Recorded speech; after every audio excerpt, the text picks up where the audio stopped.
எனது பணிவான வணக்கங்கள். நான் திருப்பூரில் இருந்த 5ஆம் வகுப்பு மாணவன் சர்வேஷ். வீரம் விளைந்த எங்கள் கொங்கு மண்ணில் பிறந்து நாட்டின் விடுதலைக்காக தனது வாழ்வையும் வசந்தத்தையும் தியாகம் செய்த மாமனிதர் தீர்த்தகிரி சர்க்கரை என்று அழைக்கப்படும் தீர்த்தகிரி கவுண்டர் அவர்கள். வெள்ளையர்களுக்கு சிம்ம சப்பனமாக இருந்து தனது இறுதி மூச்சு வரை அடிப்பணியாமல் அவர்களை கதிகலங்க வைத்தார் எங்கள் வீரச் செம்மல். ஈரோடு மாவட்டத்தில் காங்கேயம் அருகிலுள்ள மேலப்பாளையம் எனும் ஊரில் ரத்தனசாமி கவுண்டர் மற்றும் பெரியாத்த தம்பதியருக்கு மகனாக ஏப்ரல் 17ஆம் தேதி 1756ஆம் ஆண்டு பிறந்தார். தனது இளம் வயதிலேயே போர்க்கலைகளான வாள்பயிற்சி, வில்பயிற்சி, சிலம்பாட்டம், மல்யுத்தம், தடிவரிசை போன்றவற்றை கற்று இளம் வீரராக உருவெடுத்தார். இக்கலைகளை தன் நண்பர்களுக்கும் கற்றுக் கொடுத்து ஒரு இளம் படையை திரட்டினார். அப்போது கொங்கு நாடு மைசூர் மன்னர் ஆட்சியில் இருந்ததால் அந்நாட்டின் வரிப்பணம் அவரது அண்டை நாடான சங்ககிரி வழியாக மைசூர் அரசுக்கு எடுத்துச் செல்லப்படும்.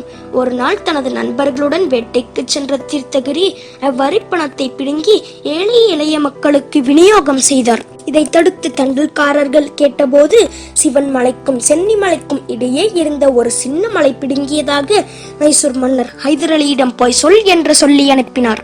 அன்று முதல் அவர் தீரன் சின்னமலை என்று அறியப்பட்டார். தீரன் சின்னமலை வளர வளர நாட்டில் ஆங்கிலேயர்களின் ஆதிக்கமும் வளர்ந்தது.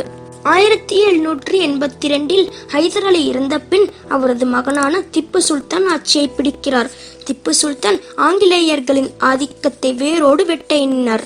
தீரன் சின்னமலையின் வீரத்தை பற்றி அறிந்த திப்பு அவருடன் கூட்டணி அமைத்தார். இந்த கூட்டணி சித்தேஸ்வரம், மலவள்ளி, ஸ்ரீரங்கப்பட்டினம் போன்ற இடங்களில் ஆங்கிலேய படையை எதிர்த்து நடந்த 3 மைசூர் போர்களிலும் ஆங்கிலேய படைக்கு பெரும் சேதம் விளைவித்து வெற்றி வாகை சூடியது. 1799இல் 4ஆம் மைசூர் போரில் பல புதிய போர் யுக்திகளை கையாள திட்டமிட்டனர் ஆங்கிலேயர்கள். திப்புவிற்கும் தீர்த்தகிரிக்கும் உதவிகரம் நீட்டினர் நெப்போலியன் பானபார்ட் அவர்கள். போரில் வெற்றி. ஆனால் திப்பு சுல்தான் போர்க்களத்திலே வீர மரணம் அடைந்தார். திப்புவின் மரணத்திற்கு பழி தீர்க்கும் வண்ணமாக அவருக்கு சொந்தமான சிவன்மலை பட்டாளிக்காட்டில் தனது வீரர்களுக்கு பயிற்சி அளித்து பிரெஞ்சுக்காரர்கள் உதவியோடு பீரங்கிகள் போன்ற போர் ஆயுதங்களையும் தயாரித்தார்.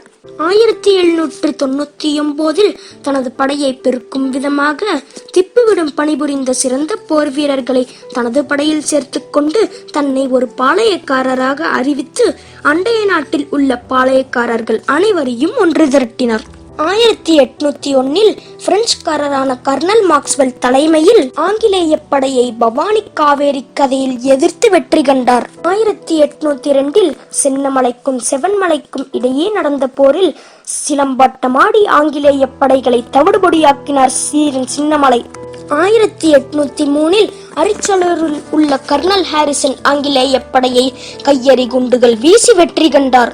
ஆங்கிலேயர்கள் பலரையும் தோல்விக்குள்ளாக்கி அவர்களை தலைகுனிய செய்த தீரன் சின்னமலையை சூழ்ச்சியால் வீழ்த்த நினைத்தனர் ஆங்கிலேய நரிக்கூட்டம்.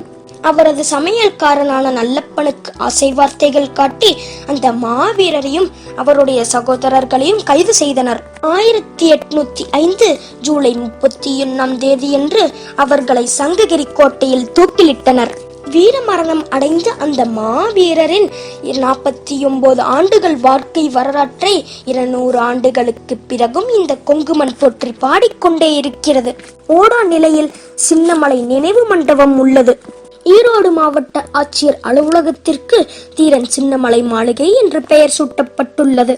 ஜூலை 31, 2005ஆம் ஆண்டில் இந்திய அரசின் தபால் துறை தீரன் சின்னமலையின் நினைவு அஞ்சல் தலை வெளியிட்டது.